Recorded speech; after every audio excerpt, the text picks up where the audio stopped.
স্বাগত আরও একবার সিলেট স্টুডিও থেকে চ্যানেল এস সিলেট নিউজে।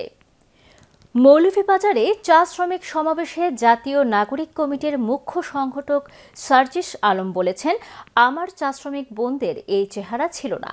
রোদে পড়ে ও বৃষ্টিতে ভিজে তাদের এই অবস্থা হয়েছে। তাদের উন্নয়ন নিয়ে কেউ ভাবেন না, তাদের নিয়ে শুধু রাজনীতি করতেই ব্যস্ত ছিল সবাই। চা শ্রমিকদের শিক্ষা, স্বাস্থ্য, বাসস্থান, চাকুরি নিশ্চিত সহ সর্বোপরি চা শ্রমিকদের জীবনমানের উন্নয়ন নিয়ে রোববার জেলার কমলগঞ্জ উপজেলার কুরমা চা বাগান মাঠে এই সমাবেশ অনুষ্ঠিত হয়। এ সময় সার্জিস আলম আরও বলেন, বাংলাদেশের মানুষকে দেশ থেকে ও দেশের বাইরে থেকে রক্ত চুষে শেষ করে দেওয়া হয়েছে।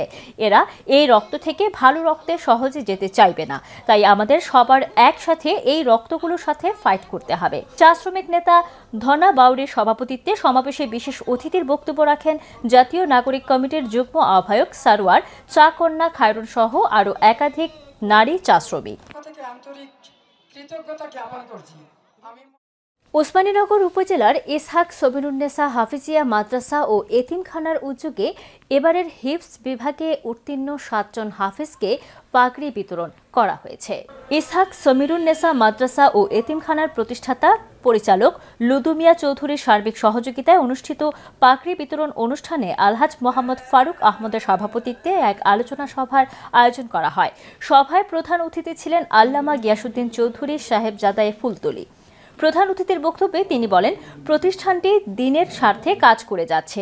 প্রতি বছরই এখান থেকে এতিম শিক্ষার্থীরা কোরআনে হাফেজ হচ্ছেন। প্রতিষ্ঠানটির সফলতা কামনা করেন তিনি। আলোচনা সভা শেষে হাফেজদের মধ্যে পাগড়ি পরিয়ে দেন প্রধান অতিথি। এ সময় উপস্থিত ছিলেন বিভিন্ন শ্রেণী পেশার মানুষ। বিএনপির ভারপ্রাপ্ত চেয়ারম্যান তারেক রহমানের নির্দেশে বিএনপির চেয়ারপারসন বেগম খালেদা জিয়ার উপদেষ্টা যুক্তরাজ্য বিএনপির সভাপতি এম এ মালিকের পক্ষ থেকে শীতার্তদের মাঝে শীতবস্ত্র বিতরণ করা হয়েছে। 10 নম্বর কামালবাজার ইউনিয়ন বিএনপি ও অঙ্গ সহযোগী সংগঠনের সার্বিক সহযোগিতায় কামালবাজার বাসস্ট্যান্ড সংলগ্ন রেল ক্রসিংয়ের পাশের মাঠে আনুষ্ঠানিকভাবে এই শীতবস্ত্র বিতরণ করা হয়। শীতবস্ত্র বিতরণী অনুষ্ঠানে প্রধান অতিথির বক্তব্য রাখেন যুক্তরাজ্যের লেস্টার বিএনপির সাবেক সভাপতি আল মাহমুদ আরজু।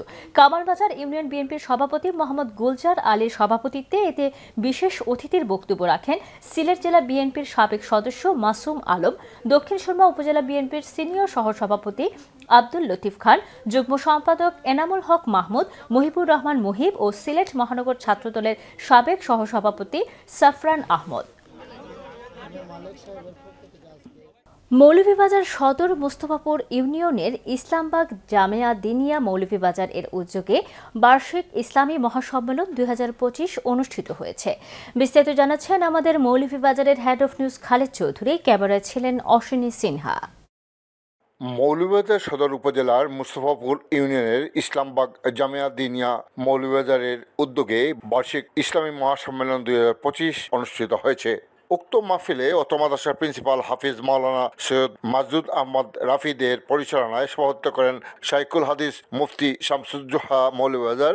আমন্ত্রিত উলামায়ে কেরামের মধ্যে উপস্থিত ছিলেন শাইখুল হাদিস মাওলানা শোয়েব আহমদ করারকোনা, শাইখুল হাদিস মাওলানা ফখরুল ইসলাম গোবিন্দপুরী, শাইখুল হাদিস মাওলানা মুফতি রুহুল আমিন, হযরত মাওলানা শেখ নূরে আলম হামিদি বরুণা, হযরত মাওলানা শেখ বদরুল আলম হামিদি বরুণা, হযরত মাওলানা মনিরুল ইসলাম আইয়ুবী ঝিনাইদহ, হযরত মাওলানা মুফতি হাবিবুর রহমান শামীম রাজনগরী সহ এলাকার বিশিষ্টজনরা। উক্ত মাহফিলে এক পর্যায়ে উত্তেজিত শিক্ষার্থীদের মধ্যে পাগড়ি প্রদান করা হয়। অত্র মাদ্রাসার প্রিন্সিপাল উক্ত মাহফিলে অনুদানকারীদের প্রতি দোয়া কামনা করে বক্তব্য রাখেন।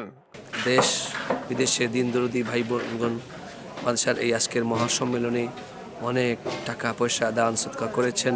কেউ সময় দিয়ে, কেউ দোয়া দিয়ে, কেউ পরামর্শ দিয়ে, কেউ আত্মনিয়োগ করে। আমরা দোয়া করি আল্লাহ সুবহানাহু ওয়া তাআলা যাতে সকলের যার যার অবস্থান থেকে যে মেহনত করেছেন সকলের এই মেহনতকে কবুল এবং মঞ্জুর করেন, আমিন। উপস্থিত বিশিষ্টজনরা এই মাদ্রাসার উন্নতি কামনা করে বক্তব্য রাখেন। আমরা দোয়া করি আল্লাহ তাআলার দরবারে এই প্রতিষ্ঠান যেন মঞ্জিলে মকসুদে পৌঁছে। যে সমস্ত ভাই বোনরা এই প্রতিষ্ঠানকে এগিয়ে নেওয়ার জন্য সহযোগিতা করতেছেন পরামর্শ দিচ্ছেন, আর্থিকভাবে সহযোগিতা করতেছেন, সবার শুকরিয়া আদায় করি। আলহামদুলিল্লাহ, আপনাদের সহযোগিতায় আজকের মাহফিলের সফলতা আমরা দেখতে পাচ্ছি। এই মাদ্রাসার জন্য আপনাদের দোয়া আমরা প্রত্যাশা করি।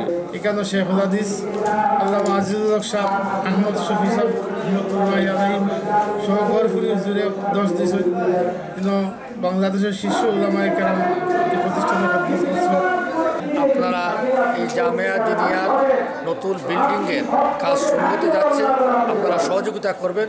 ওইখান থেকে ছাত্ররা বের হয়ে গেলে দিনী শিক্ষায় কাজ করবে তারা। এবারের মতো আমি এখানে প্রথমবারই আসছি। তারা বাংলাদেশে এই মাদ্রাসাটার গুণ আছে এবং এখান থেকে অনেক বড় বড় মহাদ্দিস মৌলানা বাড়িয়ে গেছে দিনের খাম করা। এই মাদ্রাসা এই অঞ্চলের একটা প্রাচীন মাদ্রাসা। এই মাদ্রাসা থেকে অনেক উলামায়ে কেরামের সৃষ্টি হয়েছে। এই ধারাটা এই ধারা হচ্ছে জনগণের দ্বারা পরিচালিত একটা প্রতিষ্ঠান। মাহফিলের শেষ পর্যায়ে জামিয়া দিনিয়া নুরানি কিন্ডারগার্টেনের মেধাবী শিক্ষার্থীদের মধ্যে সম্মাননা স্মারক প্রদান করা হয়। পরিশেষে দোয়া মাহফিলের মধ্য দিয়ে অনুষ্ঠানের সমাপ্তি টানা হয়। Khaled Chowdhury, channel news, Islambag, Moulvibazar.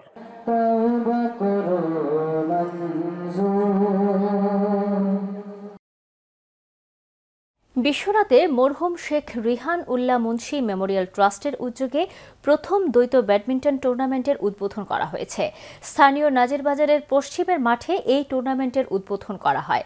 উদ্বোধনী খেলায় সালেক ছুটিকে হারিয়ে মরহুম শেখ রিহান উল্লাহ মুন্সি জুটি বিজয়ী হয়। মরহুম শেখ রিহান উল্লাহ মুন্সি মেমোরিয়াল ট্রাস্টের বাংলাদেশ শাখার সভাপতি আসাদুজ্জামান নূর আসাদের সভাপতিত্বে ও ছাত্রনেতা হুসাইন আহমদ প্রবেলের পরিচালনায় খেলার উদ্বোধনী অনুষ্ঠানে প্রধান অতিথির বক্তব্য রাখেন বিশ্বনাথ সদর ইউনিয়নের চেয়ারম্যান হাজী দয়াল উদ্দিন তালুকদার। সভায় উদ্বোধকের বক্তব্য রাখেন ট্রাস্টের প্রতিষ্ঠাতা ও বিশ্বনাথ ডিগ্রি কলেজ বাস্তবায়ন পরিষদের সাবেক সভাপতি মোহাম্মদ কামাল হোসেন। সভায় বিশেষ অতিথির বক্তব্য রাখেন বিশ্বনাথ প্রবাসী কল্যাণ সমিতি যুক্তরাষ্ট্রের সাবেক সভাপতি আলহাজ মনির আহমদ, রাজনীতিবিদ জামাল আহমদ, অগ্রণী সমাজ কল্যাণ যুব সংঘের সভাপতি আবুল কালাম রুনু, ফ্রান্স প্রবাসী ও ট্রাস্টের প্রতিষ্ঠাতা আজিজুর রহমান কাদির, পণ্ডিত সিফত আলী, মেমোরিয়াল স্কুলের পরিচালক হাসান হাফিজুর রহমান টিপু, বিশ্বনাথ সদর ইউনিয়নের সদস্য তানভীর হোসেন, নাজিমুদ্দিন রাহিন, কাবাডি অ্যাসোসিয়েশনের সভাপতি নজরুল ইসলাম, সংগঠক সাইদ আহমদ, সেলিম মিয়া, শেখ শাহজাহান, যুক্তরাজ্য প্রবাসী শাহিন মিয়া, ট্রাস্টের প্রতিষ্ঠাতা মোহাম্মদ জাহাঙ্গীর, জাহেদ আলী, আয়ান আলী, শেখ ইমন, শেখ রিমন, রুহান মিয়া, মাহিদ হোসেন, তাজুল ইসলাম, হাসান আল মামুন, লায়েক মিয়া, রুহিন মিয়া ও সাজু মিয়া। বিভিন্ন দল এখানে অংশগ্রহণ করেছে, তাদেরকে ধন্যবাদ এবং কৃতজ্ঞতা জানাচ্ছি। পাশাপাশি আবারও আপনারা সবাই আমাদের ট্রাস্টের জন্য দোয়া করবেন, আমরা যাতে এলাকার বিভিন্ন সামাজিক মানবিক কর্মকাণ্ডে অংশগ্রহণ করতে পারি। চ্যানেলে সিলেট নিউজ আজ এ পর্যন্ত।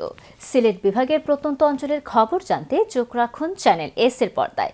এতক্ষণ আমাদের সঙ্গে থাকার জন্য ধন্যবাদ। আল্লাহ হাফেজ।